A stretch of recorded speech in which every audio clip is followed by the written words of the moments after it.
मैंने अमेरिका के राष्ट्रपति को कहा कि आपका निमंत्रण के लिए धन्यवाद। मुझे तो महाप्रभु की धरती पर जाना बहुत जरूरी है। मैंने उनके निमंत्रण को नम्रतापूर्वक मना किया और आपका प्यार, महाप्रभु की भक्ति मुझे इस धरती पर खींच करके ले आई। साथियों, अभी 2 दिन पहले मैं कनाडा में G7 समिट के लिए वहां था और अमेरिका के राष्ट्रपति ट्रंप ने मुझे फोन किया। उन्होंने कहा कि अब कनाडा तो आए ही हैं, तो वॉशिंगटन होकर के जाइए, साथ में खाना खाएंगे, बातें करेंगे। उन्होंने बड़े आग्रह से निमंत्रण दिया। मैंने अमेरिका के राष्ट्रपति को कहा कि आपका निमंत्रण के लिए धन्यवाद। मुझे तो महाप्रभु की धरती पर जाना बहुत जरूरी है।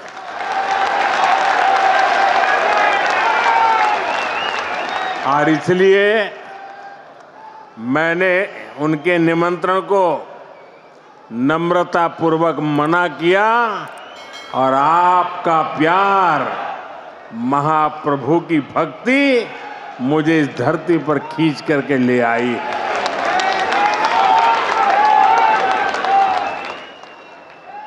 भाइयों बहनों, आजादी के बाद दशकों तक देश में लोगों ने कांग्रेस का मॉडल देखा।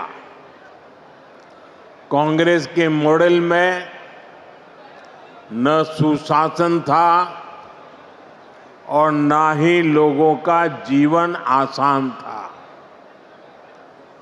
विकास परियोजनाओं को अटकाना, लटकाना, भटकाना, घनघोर करप्शन, यही कांग्रेस के विकास मॉडल की पहचान थी। अब देश पिछले कुछ वर्षों से व्यापक तौर पर बीजेपी का विकास का मॉडल देख रहा है। बीते दशक में देश के कई राज्य ऐसे हैं जहां पहली बार भाजपा की सरकारें बनी है। इन राज्यों में सिर्फ सरकार नहीं बदली, बल्कि सामाजिक और आर्थिक परिवर्तन का भी नया दौर शुरू हुआ है। मैं आपको पूर्वी भारत के ही उदाहरण देकर के समझाना चाहता हूं। मैं एक उदाहरण देता हूं असम का। असम में 1 दशक पहले तक स्थितियां बहुत खराब थी। अस्थिरता, अलगाव, हिंसा, यही सब कुछ असम में नजर आता था। लेकिन आज असम विकास के नए रास्ते पर दौड़ रहा है। कई दशकों से जो उग्रवादी गतिविधियां चल रही थी, वो बंद हुई है। आज असम कई पैमानों में देश के दूसरे राज्यों से आगे निकल रहा है। इसी तरह दूसरा एक राज्य का मैं उल्लेख करूंगा, त्रिपुरा। त्रिपुरा में भी कई दशकों से वामपंथी शासन के बाद लोगों ने भाजपा को पहली बार अवसर दिया। त्रिपुरा भी विकास के हर पैमाने पर काफी पीछे चल रहा था। इंफ्रास्ट्रक्चर बेहाल था, सरकारी सिस्टम में लोगों की सुनवाई नहीं होती थी, हिंसा और भ्रष्टाचार से हर कोई परेशान था। और जब से भाजपा को सेवा करने का अवसर मिला,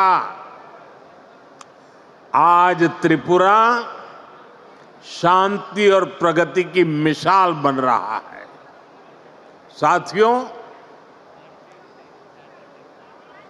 हमारा ओडिशा भी दशकों से अनेक समस्याओं से जूझ रहा था। गरीब तक, किसान तक उनका पूरा हक नहीं पहुंच पाता था। भ्रष्टाचार और लाल फीताशाही हावी थी। ओडिशा का इंफ्रास्ट्रक्चर बेहाल था। ओडिशा के अनेक क्षेत्र विकास में और पीछे छूटते जा रहे थे। ऐसी अनेक चुनौतियां ओडिशा का दुर्भाग्य बन गई थी। इन चुनौतियों के समाधान के लिए बीते एक साल में भाजपा सरकार ने पूरी मजबूती के साथ काम किया है। साथियों, विकास का जो डबल इंजन यहां चला है, उसका फायदा भी दिख रहा है। आज भी यहां जो हजारों करोड़ रुपए के प्रोजेक्ट का शिलान्यास और लोकार्पण हुआ है, उसमें डबल इंजन की छाप है।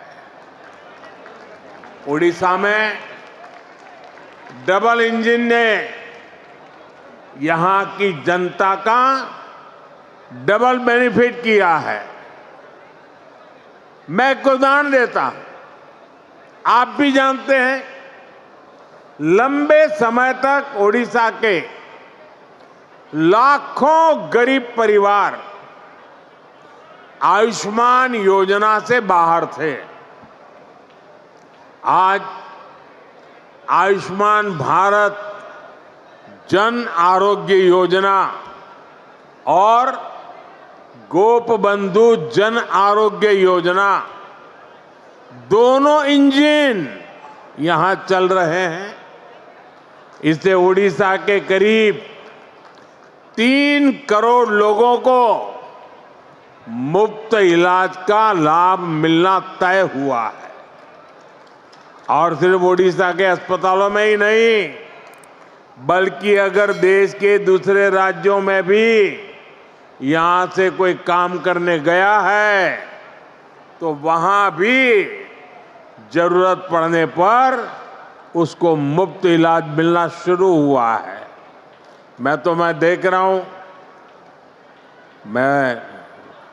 मेरा जन्म गुजरात में हुआ और हमारे यहाँ सूरत में एक प्रकार से मैं कहूँगा कि आप 2 कदम चले और कोई न कोई उड़िया आदमी मिलेगा आपको। इतने उड़ीसा के लोग सूरत में रहते हैं। अब इस योजना का लाभ सूरत में रहने वाले मेरे उड़ीसा के भाई बहनों को भी मिलेगा। अभी तक उड़ीसा के जिन 2 लाख लोगों का इलाज इस योजना के तहत हुआ है, उसमें अनेकों लोगों ने देश के 1 दर्जन से ज्यादा राज्यों में मुफ्त इलाज पाया है। 1 साल पहले तक इतने सारे साथियों को मुफ्त इलाज की ऐसी सुविधा संभव ही नहीं थी। इस डबल इंजन के साथ सोने पर सुहागा वाली बात भी हुई है। यहां ओडिशा में 70 साल से ऊपर के